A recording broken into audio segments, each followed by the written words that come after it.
எசேக்கியேல் 29 அதிகாரம். 10ஆம் வருஷம் 10ஆம் மாதம் 12ஆம் தேதியிலே கர்த்தருடைய வார்த்தை எனக்கு உண்டாகி, அவர், மனுபுத்திரனே, நீ எகிப்தின் ராஜாவாகிய பார்வோனுக்கு எதிராக உன் முகத்தை திருப்பி அவனுக்கும் எகிப்து முழுமைக்கும் விரோதமாய் தீர்க்க தரிசனம் உரைத்து சொல்ல வேண்டியது என்னவென்றால், கர்த்தராகிய ஆண்டவர் சொல்லுகிறார், எகிப்தின் ராஜாவாகிய பார்வோனே, நீ உன் நதிகளின் நடுவிலே படுத்துக் கொண்டு, என் நதி என்னுடையது, நான் அதை எனக்காக உண்டு பண்ணினேன் என்று சொல்லுகிற பெரிய முதலையே, இதோ நான் உனக்கு விரோதமாய் வந்து உன் வாயிலே துறடுகளை மாட்டி உன் நதிகளின் மச்சங்களை உன் செதில்களில் ஒட்டிக் கொள்ளும்படி செய்து உன்னை உன் நதிகளின் நடுவிலிருந்து தூக்கி விடுவேன். உன் நதிகளின் மச்சங்கள் எல்லாம் உன் செதில்களில் ஒட்டிக் கொண்டிருக்கும்.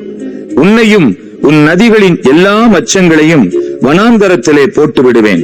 வெட்ட வெளியிலே விழுவாய், நீ சேர்த்துக் கொள்ளப்படுவதில்லை. உன்னை பூமியின் மிருகங்களுக்கும் ஆகாயத்தின் பறவைகளுக்கும் இரையாக கொடுப்பேன்.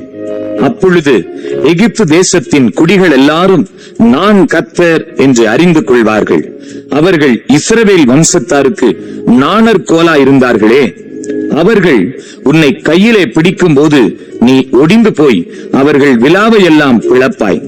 அவர்கள் உன்மேல் சாயும் போது நீ முறிந்து அவர்கள் இடுப்பு முழுவதையும் மரத்து போக பண்ணுவாய். ஆகையால் கர்த்தராகிய ஆண்டவர் சொல்லுகிறது என்னவென்றால், இதோ நான் உன்மேல் பட்டயத்தை வரப்பண்ணி உன்னில் மனுஷரையும் மிருகங்களையும் சங்காரம் பண்ணுவேன். எகிப்து தேசம் பாழும் வனாந்தரமும் ஆகும். அப்பொழுது நான் கர்த்தர் என்று அறிந்து கொள்வார்கள். நதி என்னுடையது, நான் அதை உண்டாக்கினேன் என்று சொன்னானே.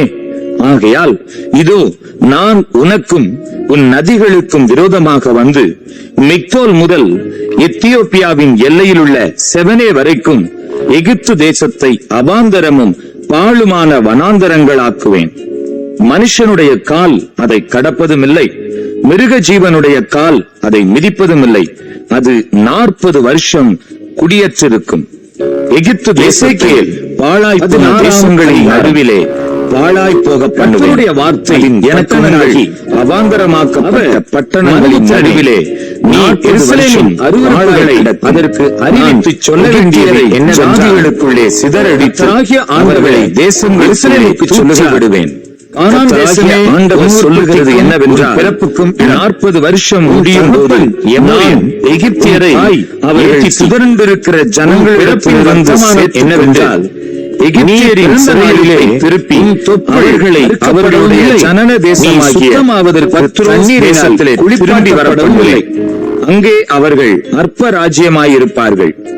அது இனி ஜாதிகளின் மேல் தன்னை உயர்த்தாமல் மற்ற ராஜ்யங்களிலும் அற்பமானதாயிருக்கும். அவர்கள் இனி ஜாதிகளை ஆளாதபடிக்கு அவர்களை குறுகி போக பண்ணுவேன். அவர்களின் பிறகே போய் அவர்களை நோக்கிக் கொண்டிருக்கிறதினால் இஸ்ரவேல் வம்சத்தார் எனக்கு தங்கள் அக்கிரமத்தை நினைப்பூட்டாதபடிக்கு இனி அவர்கள் இவர்களுடைய நம்பிக்கையாயிராமற் போவார்கள். அப்பொழுது நான் கர்த்தராகிய ஆண்டவர் என்று அறிந்து கொள்வார்கள் என்கிறார் என்று சொல் என்றார். 27ஆம் வருஷம் 1ஆம் மாதம் 1ஆம் தேதியிலே கர்த்தருடைய வார்த்தை எனக்கு உண்டாகி, அவர், மனுபுத்திரனே, பாபிலோன் ராஜாவாகிய நேபுகாத் நேச்சார் தீருவின் முன்னே தன் சேனையினிடத்தில் கடும் ஊழியம் வாங்கினான்.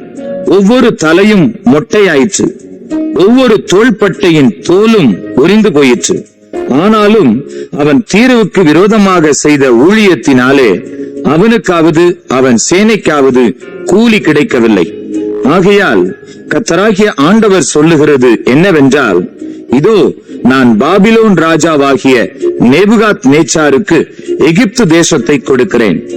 அவன் அதன் ஏராளமான ஜனத்தை சிறைப்பிடித்து அதன் ஆஸ்தியை சூறையாடி அதன் கொள்ளை பொருளை எடுத்துக் கொள்வான்.